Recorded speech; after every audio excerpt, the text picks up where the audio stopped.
Hello and welcome back. Methodology used in computing India's national MPI. कौन सा methodology use करते हैं कि इंडिया का जो national multi dimensional poverty index है उसको कंप्यूट करने के लिए? AF technology. एएफ टेक्नोलॉजी का मतलब क्या है? Alkire Foster technology. Alkire Foster technology methodology used in computing India's national MPIs Alkire's Foster methodology. Alkire's Foster methodology. Alkire Foster method क्या होता है? It identifies people as poor and non poor depending on a dual cut off counting method.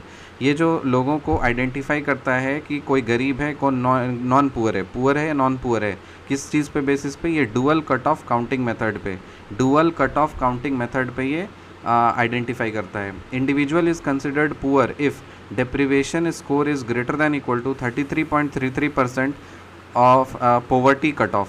33.33% poverty cutoff। So individual को poor कब consider किया जाता है? ये तब कंसिडर किया जाता है जब डिप्रीवेशन स्कोर जो होता है ना वो 33.33% पोवर्टी कट ऑफ से बराबर या फिर ज़्यादा होता है। AF method can show both breadth and depth of poverty. क्या ये बात सही है? हाँ, एएफ मेथड जो है वो दोनों ही ब्रेड्थ दिखाता है और डेप्थ दिखाता है पोवर्टी का। AF method counts the overlapping or simultaneous deprivations that a person or household experiences in different indicators of poverty। So AF method count करता है कि overlapping और simultaneous deprivations जो हो रहे हैं एक पर्सन का या किसी household experiences में in different indicators of poverty। मतलब AF मेथड में ओवरलैपिंग और साइमल्टेनियस डिप्रीवेशंस को भी काउंट कर लेता है कि अगर मान लो कोई इंडिकेटर्स हम लोगों ने देखे ना, बैंक अकाउंट, फिर आपका ये हेल्थ, न्यूट्रिशन, तो किसी का न्यूट्रिशन भी ख़राब है, कोई बैंक अकाउंट भी नहीं खुलवा पा रहे, तो ऐसा थोड़ी हो सकता है कि खाली न्यूट्रिशन ही नहीं मिल रहा है या फिर बैंक अकाउंट बहुत अच्छा चल रहा है, न्यूट्रिशन ही नहीं मिल रहा है।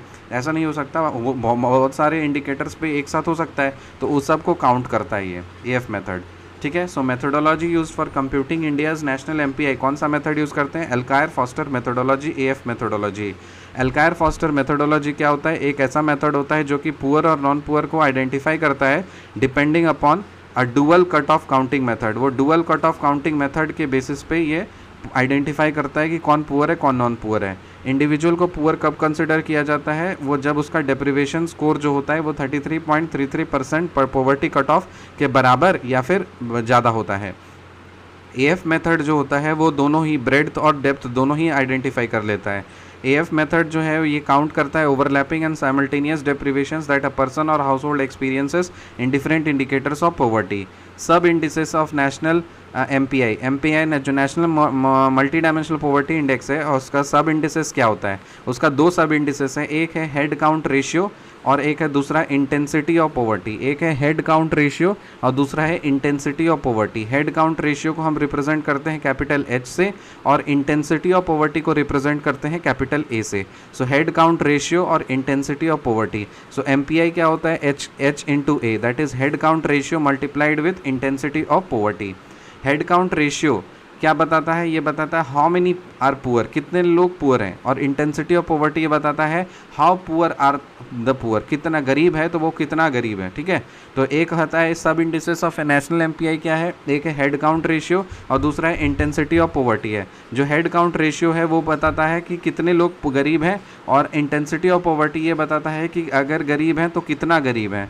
ग्लोबल एमपीआई जो है वो उसके पास 10 इंडिकेटर्स होते हैं और नेशनल एमपीआई जो है वो उसके पास टोटल 12 इंडिकेटर्स हैं। सो ग्लोबल एमपीआई जो होता है ना, ग्लोबल एमपीआई के पास 10 इंडिकेटर्स हैं और नेशनल एमपीआई के पास 12 इंडिकेटर्स हैं। जो 10 ग्लोबल वाला हो गया और 2 एक्स्ट्रा है जो इंडिया अपना इंडिविजुअल निकाला है, वो है मैटरनल हेल्थ और बैंक अकाउंट। सो मैटरनल हेल्थ और बैंक अकाउंट ये इंडिया ने अपना अलग से आइडेंटिफाई करके इसमें ऐड किया है। फिर हाउस होल्ड डिप्राइव्ड ऑफ न्यूट्रिशन। हाउस होल्ड डिप्राइव्ड ऑफ न्यूट्रिशन कब हम बोलेंगे कौन सा हाउस होल्ड न्यूट्रिशन से डिप्राइव्ड है? A single member of the हाउस होल्ड is identified as undernourished. अगर कोई भी घर वाला है, कोई एक आदमी भी अगर अंडर नरिश्ड है तो हम उसको बोलेंगे कि ये डिप्राइव्ड ऑफ न्यूट्रिशन है। Any child between the ages of 0 to 59 months is found to be undernourished. So 0 से लेके 59 मंथ्स के बीच तक का बच्चा भी अगर कोई अंडर न्यूट्रिशन है, अंडर नरिश्ड है, तो वो भी हम बोलेंगे कि डिप्राइव्ड ऑफ न्यूट्रिशन है। और body mass index of a women 15 से 49 ईयर्स के एज और 15 से 54 ईयर्स के एज का अगर बॉडी मास इंडेक्स 18.5 kg पर मीटर स्क्वायर से अगर कम है तब हम बोलेंगे कि वो डिप्राइव्ड ऑफ न्यूट्रिशन है। तो कौन सा हाउस होल्ड को हम बोलेंगे कि न्यूट्रिशन से डिप्राइव्ड है? पहला, कि अगर किसी घर में कोई एक भी इंसान अगर अंडर न्यूट्रिश्ड है। दूसरा, अगर कोई भी नवजात बच्चा 0 से लेके 59 मंथ्स तक का अगर अंडर नरिश्ड है। और तीसरा में कि अगर बॉडी मास इंडेक्स जो है विमेन का 15 से लेके 49 ईयर्स तक का और मेन का 15 से लेके 54 ईयर्स तक का, अगर उसका जो BMI इंडेक्स है, बॉडी मास इंडेक्स है, वो 18.5 kg/m² से अगर कम है, तब हम बोलेंगे कि वैसा हाउस होल्ड जो है वो डिप्राइव्ड ऑफ न्यूट्रिशन है। फिर चाइल्ड एंड एडोलेसेंट मोर्टेलिटी, कब हम बोलेंगे कि चाइल्ड एंड एडोलेसेंट मोर्टेलिटी हो रही है? कि एनी चाइल्ड एंड और adolescent under 18 years of age has died in the हाउस होल्ड 5 ईयर्स प्रेसिडिंग द सर्वे। मतलब सर्वे करने से पिछले 5 साल तक में अगर कोई बच्चा 18 साल के उम्र से पहले तक अगर मर चुका है, तो उसको हम बोलेंगे कि चाइल्ड और एडोलेसेंट मोर्टेलिटी है। मैटरनल हेल्थ किसको बोलेंगे? Any women who has given birth has not received at least 4 antenatal care visits. 4 antenatal care visits मतलब सर्वे करने से 5 साल पहले तक अगर किसी भी प्रेग्नेंट जो लेडी है उसने भी बच्चा देने के बाद वो 4 एंटीनेटल केयर विजिट्स नहीं कर पाई है, तो हम बोलेंगे कि उसका मैटरनल हेल्थ ख़राब है। फिर ईयर ऑफ स्कूलिंग किसको बोलेंगे? कि not even one member of the हाउस होल्ड aged greater than equal to 10 years has completed 6 years of schooling. अगर कोई घर में कोई एक मेंबर भी अगर 10 साल से बड़ा है, वो 6 साल का स्कूलिंग भी कंप्लीट नहीं कर पाया है, तो हम उसको बोलेंगे कि ईयर्स ऑफ स्कूलिंग का पैरामीटर ख़राब है। स्कूल अटेंडेंस किसको बोलेंगे? कि any school aged child is not attending school up to the age at which he or she should complete class 8। तो कोई भी अगर स्कूल एज चाइल्ड स्कूल जाने के लिए अगर कोई बच्चा है, वो स्कूल अगर नहीं जा पा रहा है, क्लास 8 तक भी अगर नहीं पढ़ा है, अटेंडेंस नहीं है उसका क्लास 8 तक कंप्लीट करने में, तो हम उसको क्या बोलेंगे? स्कूल अटेंडेंस उसका ख़राब है। ठीक है, तो इसको रिवाइज कर लेते हैं। Methodology used in computing India's national MPI India's national MPI multi dimensional poverty index कौन सा मेथड लगाते हैं? AF methodology, that is Alkire Foster methodology. Alkire Foster methodology क्या करता है? ये आइडेंटिफाई करता है पीपल को कौन सा गरीब है कौन सा नॉन गरीब है, depending upon dual cut off counting method basis पे। Individual is considered poor if deprivation score is greater than equal to 33.33% poverty cut off. AF method can show both breadth and depth of the poverty and AF method counts the overlapping or simultaneous deprivations that a person or household experiences in different indicators of poverty.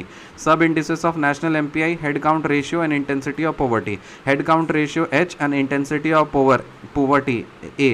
MPI is equal to H into A. Head count ratio H and intensity of poverty A. How many are poor? कितने लोग गरीब हैं, और intensity of poverty ये बताता है कि अगर गरीब है तो कितना गरीब है। फिर ग्लोबल MPI में 10 इंडिकेटर्स हैं, नेशनल MPI में 10 + 2 इंडिकेटर्स हैं। जो एक्स्ट्रा 2 हैं वो क्या है? मैटरनल हेल्थ और bank account. Household deprivation of nutrition: a single member of the household is identified as undernourished. Any child between the ages of 0 to 59 months is found to be undernourished. A body mass index of a woman 15 to 49 or a man 15 to 54 is below 18.5 kg/m² is considered undernourished. Child and adolescent mortality: any child or adolescent under 18 years of age has died in the household 5 years preceding the survey. Maternal health: any woman who has given birth has not received at least 4 antenatal care visits 5 years preceding the survey. Or years of schooling: not even one member of the household age greater than equal to 10 years has completed 6 years of schooling. School attendance: any school age child is not attending school up to the age at which he or she would complete class 8. So उसको बोलते हैं school attendance. मिलते हैं आपसे अगली video में, तब तक के लिए बाय।